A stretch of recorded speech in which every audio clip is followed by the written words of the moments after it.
साझेदारों के मध्य आपसी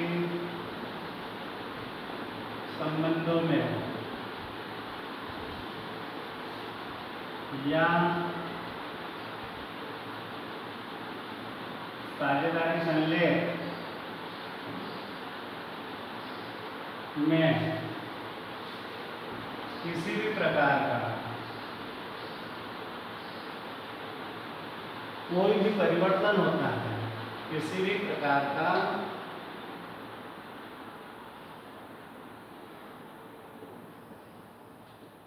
कोई भी परिवर्तन होता है,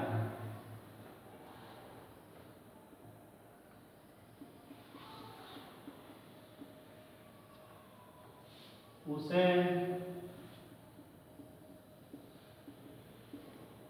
साझेदारी का पुनर्गठन कहते हैं।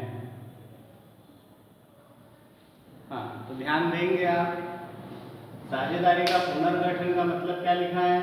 साझेदारों के मध्य आपसी संबंधों में या साझेदारी संलेख में किसी भी प्रकार का कोई भी परिवर्तन होता है, उसे साझेदारी का पुनर्गठन कहते हैं। मतलब साझेदारों के मध्य जो एक लिखित समझौता तैयार होता है, उसमें किसी भी प्रकार का कोई भी परिवर्तन होता है, उसी को क्या बोलेंगे? साझेदारी का पुनर्गठन। या ये कह सकते हैं कि ओल्ड एग्रीमेंट को कैंसिल करके एक नया एग्रीमेंट बनाना। ओल्ड एग्रीमेंट को कैंसिल करके एक नया एग्रीमेंट बनाना, वो क्या कहलाएगा? साझेदारी का पुनर्गठन।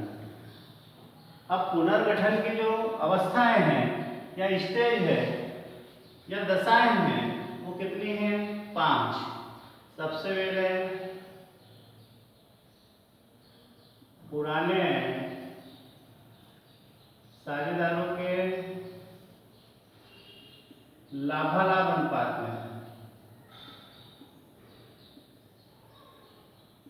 अनुपात में परिवर्तन। साझेदारों के लाभालाभ अनुपात में परिवर्तन। अब इसका मतलब पुराना अनुपात यदि मान लीजिए 3:1 है और नया अनुपात जो है वो 1:1:1 है, तो ये क्या हुआ? पुराने अनुपात और नए अनुपात में परिवर्तन हुआ। तो इसका मतलब भी क्या हो गया? साझेदारी का पुनर्गठन। जैसे ए बी सी साझेदार है, ए बी सी साझेदार है, इनका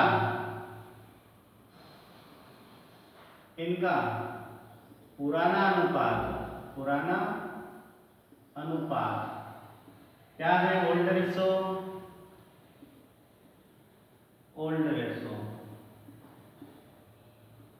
3:2:1 और नया अनुपात क्या हो गया इनके बीच में?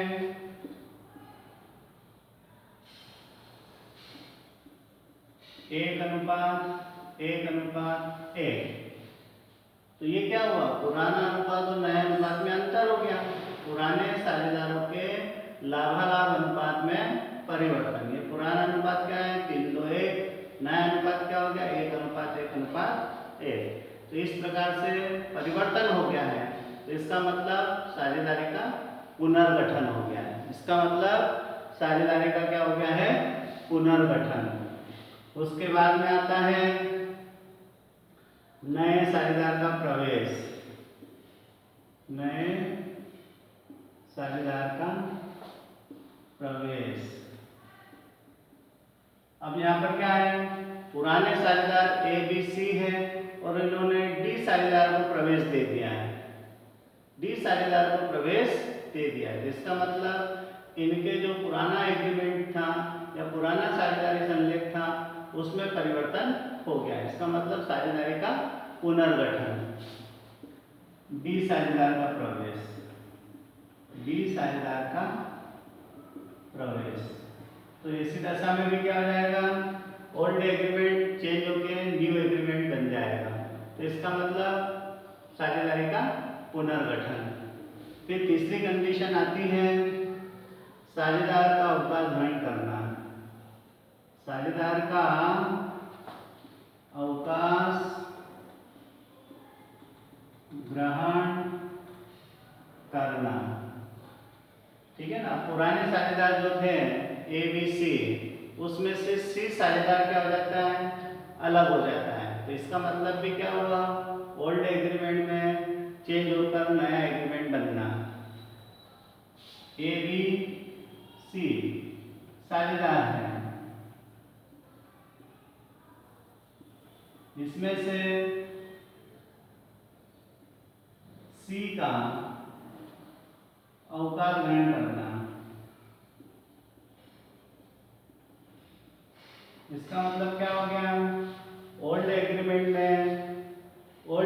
को बदल के एक नया एग्रीमेंट बनाना। तो वो भी क्या कहलाएगा, साझेदारी का पुनर्गठन या reconstitution of partnership. Reconstitution of partnership. फिर चौथी कंडीशन है साझेदार की मृत्यु।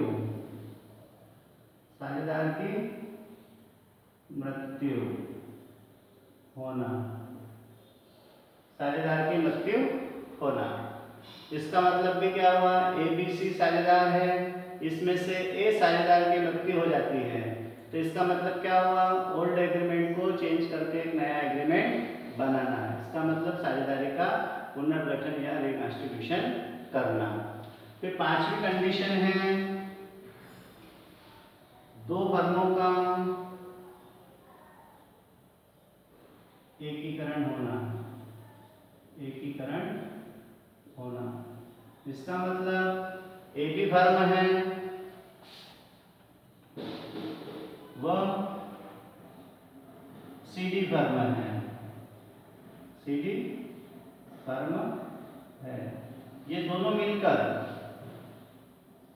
यह दोनों मिलकर A B C D firm बनाती है। इसका मतलब क्या हो गई है, साझेदारी का पुनर्गठन हो गया, क्योंकि इनका ओल्ड एग्रीमेंट जो है वो बदल कर एक नया एग्रीमेंट बन जाएगा। तो इस प्रकार से साझेदारी के पुनर्गठन की कितनी कंडीशन हो गई, 5।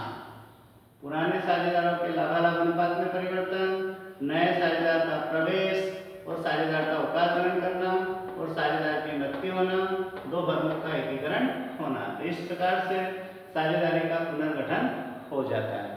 यहाँ तो कोई प्रॉब्लम, यहाँ तो कोई प्रॉब्लम, ओके।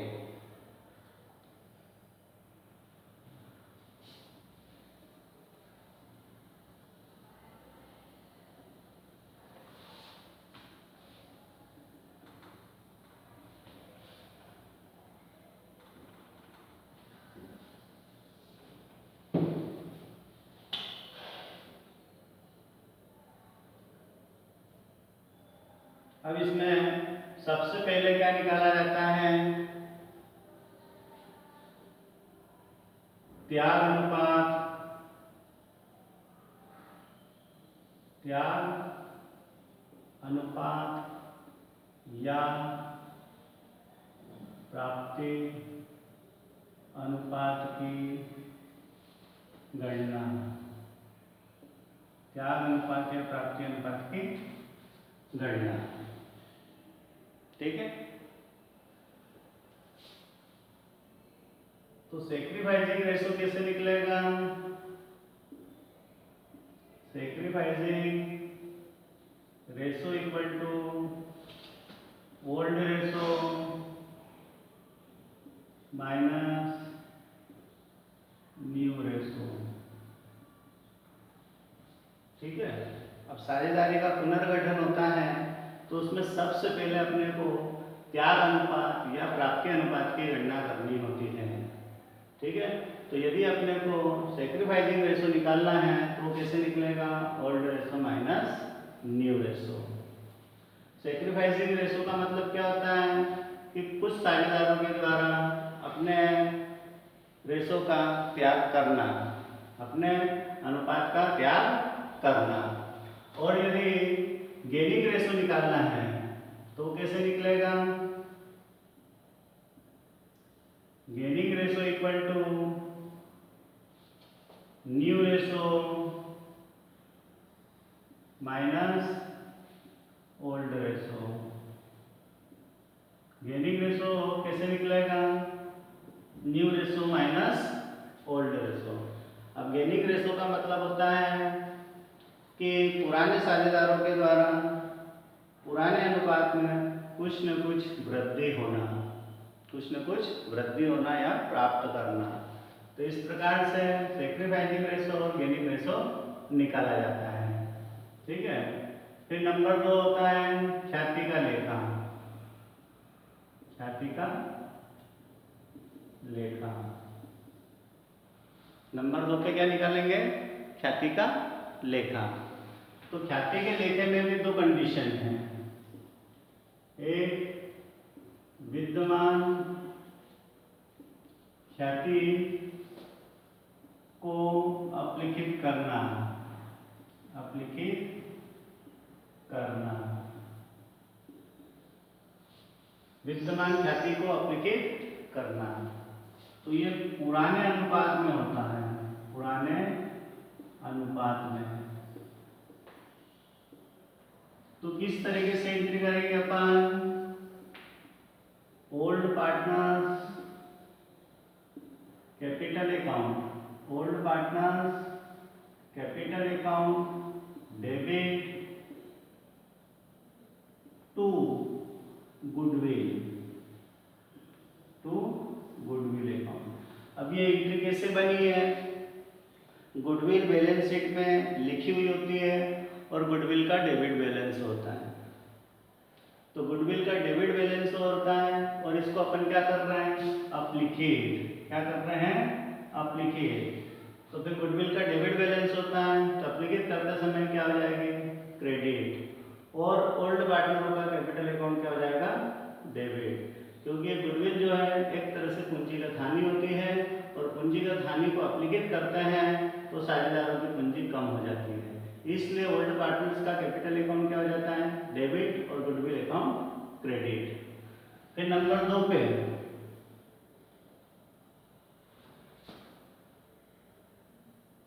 ख्याति का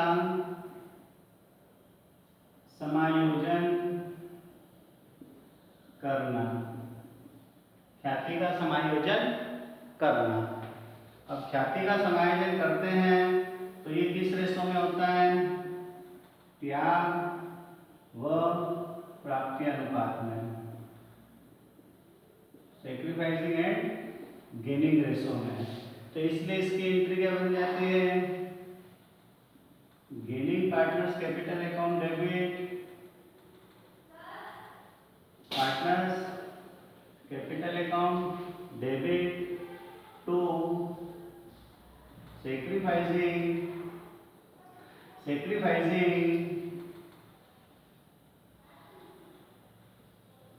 partners capital, gaining partners capital account debit to sacrificing partners capital. ये एंट्री अब किस प्रकार से होती है? अब ख्याति का समायोजन करना है अपने को। तो जिस साझेदार को प्राप्त होता है प्रॉफिट का हिस्सा, या ये कह सकते हैं कि ओल्ड रेशो में जितनी भी वृद्धि हुई है, जितना भी गेन हुआ है, वो ख्याति का उतना भाग सैक्रिफाइस करने वाले साझेदार को देता है। ठीक है कि नहीं? Gaining partner debit to sacrificing partners capital account. क्योंकि ये अपने पास से देगा इसलिए इसका कैपिटल अकाउंट क्या कर देते हैं? डेबिट। और त्याग करने वाले साझेदार को मिलता है ख्याति का भाग, त्याग करने वाले साझेदार को ख्याति का भाग मिलता है, इसलिए सैक्रिफाइसिंग पार्टनर्स कैपिटल अकाउंट क्या हो जाएगा? क्रेडिट। हाँ, तो ये बताइए 2 चीज समझ में आ गई। त्याग अनुपात और प्राप्ति अनुपात की गणना किस तरीके से करेंगे? तो सैक्रिफाइसिंग रेशो कैसे निकालेंगे? Old ratio minus new ratio. Gaining ratio कैसे निकालेंगे? New ratio minus old ratio. और फिर ख्याति का लेखा करेंगे तो ख्याति का लेखा किस तरीके से करते हैं, उसमें दो कंडीशन है, एक पुरानी ख्याति को अप्लिकेट करना और एक ख्याति का समायोजन करना। तो पुरानी ख्याति बोले तो विद्यमान ख्याति को अप्लिकेट करना। तो विद्यमान ख्याति को अप्लिकेट जब भी करेंगे गुडविल अकाउंट को क्रेडिट करेंगे। क्यों करेंगे, क्योंकि बैलेंस शीट में जब गुडविल लिखी हुई होती है तो उसका डेबिट बैलेंस होता है, तो अप्लिकेट करते समय क्रेडिट हो जाती है। और पार्टनरों की कैपिटल अप्लिकेट करने से क्या हो जाती है, कम, इसलिए ओल्ड पार्टनर्स कैपिटल अकाउंट क्या हो जाएगा, डेबिट। इसी प्रकार से ख्याति का समायोजन करना है। तो ख्याति का जब समायोजन करते हैं तो गेनिंग पार्टनर ख्याति का हिस्सा क्या करता है, सेक्रीफाइस करने वाले पार्टनर्स को देता है। तो इसलिए गेनिंग पार्टनर्स का कैपिटल अकाउंट क्या होता है, डेबिट, और सेक्रीफाइसिंग पार्टनर्स का कैपिटल अकाउंट क्या होता है, क्रेडिट। यहाँ तक समझ में आ गया, किसी को कोई प्रॉब्लम, इसके आगे चलें।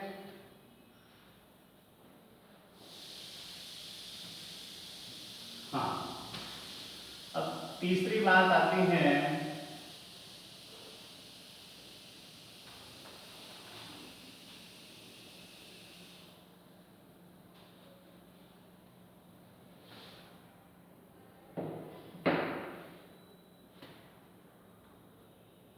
नंबर 3, अवितरित लाभ व संचय का लेखा। अवितरित लाभ तथा संचय का लेखा। अवितरित लाभ बोले तो बिना बटा हुआ लाभ, P&L एप्रोप्रिएशन का credit balance, profit and loss appropriation का क्रेडिट बैलेंस। और संचय बोले तो जनरल रिजर्व है, वर्कमैन कंपेंसेशन रिजर्व है, या अन्य कोई रिजर्व है। ठीक, तो इसकी दो कंडीशन है, एक बांटने पर और दूसरी है नहीं बांटने पर।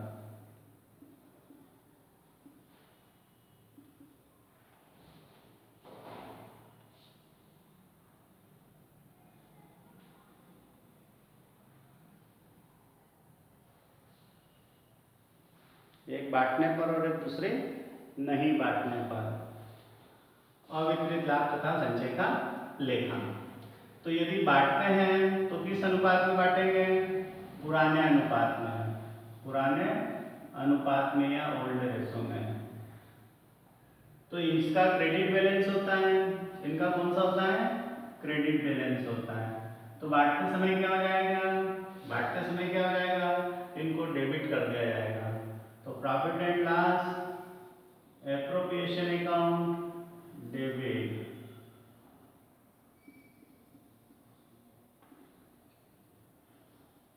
General reserve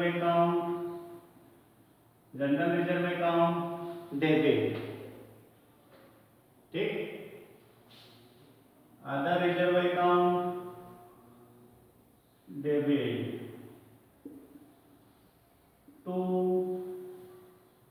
partners capital account, to partners capital account.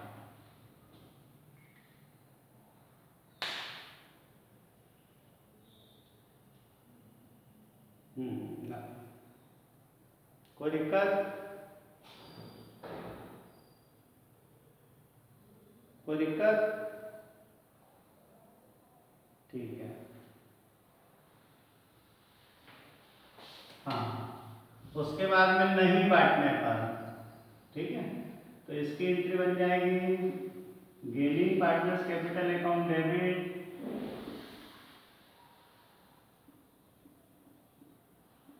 To sacrificing partners capital account, partners capital account.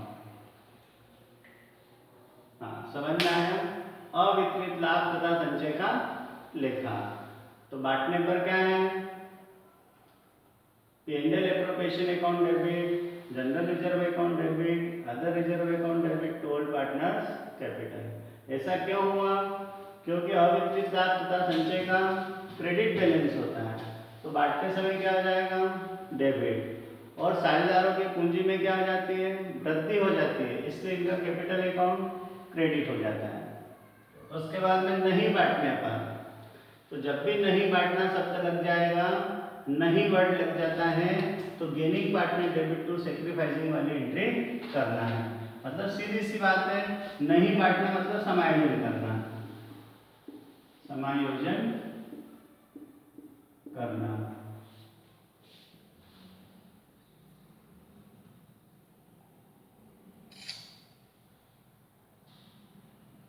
पहले वाले का लिया था। ये बात समझ में आ गई? अवितरित लाभ तथा संचय का लेखा की कोई दिक्कत?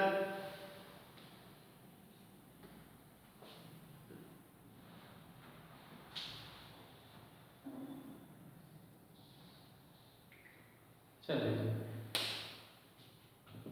अब इससे संबंधित पहले कुछ प्रश्न देखेंगे, उसके बाद आगे की दो कंडीशन और बताएंगे। अवितरित लाभ तथा संचय का लेखा बांटने पर और नहीं बांटने पर, ठीक है ना। और यदि एक कंडीशन और देखना चाहते हैं तो एक और देख सकते हैं, अवितरित हानि। अवितरित हानि,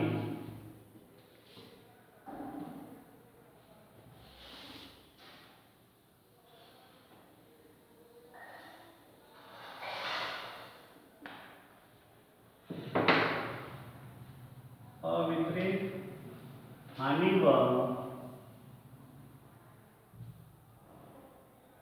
अस्थगित आगम व्यय का लेखा। तो इसमें भी दो कंडीशन है, एक बांटने पर और दूसरी है नहीं बांटने पर।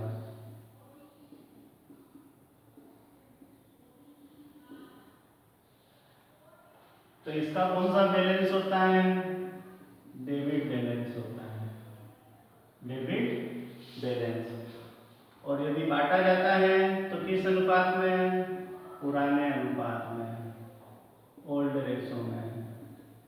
और नहीं बांटा जाता है, इसका मतलब समायोजन करना, समायोजन करना। तो यदि अपने को बांटना है, यदि अपने को इन चीजों को बांटना है, तो इनका कौन सा बैलेंस होता है? डेबिट। तो बांटते समय क्या हो जाएगा? क्रेडिट। और हानि है, अस्थगित आगम व्यय है, अस्थगित आगम व्यय है, तो इनको क्या कर दिया जाएगा? क्रेडिट। तो एंट्री क्या बन जाएगी? पार्टनर्स कैपिटल अकाउंट डेबिट या old partners capital account debit to profit and loss appropriation account, profit and loss appropriation account. और दूसरा होगा deferred revenue expenses, deferred revenue expenses. इसका मतलब advertisement suspense account, advertisement suspense account. हाँ, तो क्या बताया मैंने? अवितरित हानि तथा अस्थगित आगम व्यय का डेबिट बैलेंस होता है, तो बांटते समय क्या हो जाएगा? क्रेडिट। और हानि का भाग बांटते हैं तो साझेदारों की पूंजी क्या हो जाती है? कम। और साझेदारों की पूंजी कम हो जाती है, इसलिए साझेदारों का पूंजी खाता क्या हो जाता है? डेबिट। और नहीं बांटने पर, नहीं बांटने पर sacrificing partners capital account debit, sacrificing partners capital account debit to gaining partners capital account, gaining partners capital account. तो इस प्रकार से अपन ने अभी 4 कंडीशन देख ली है। एक कंडीशन और बाकी है, वो है रिवैल्यूएशन अकाउंट। यहाँ तक कोई दिक्कत? यहाँ तक कोई दिक्कत?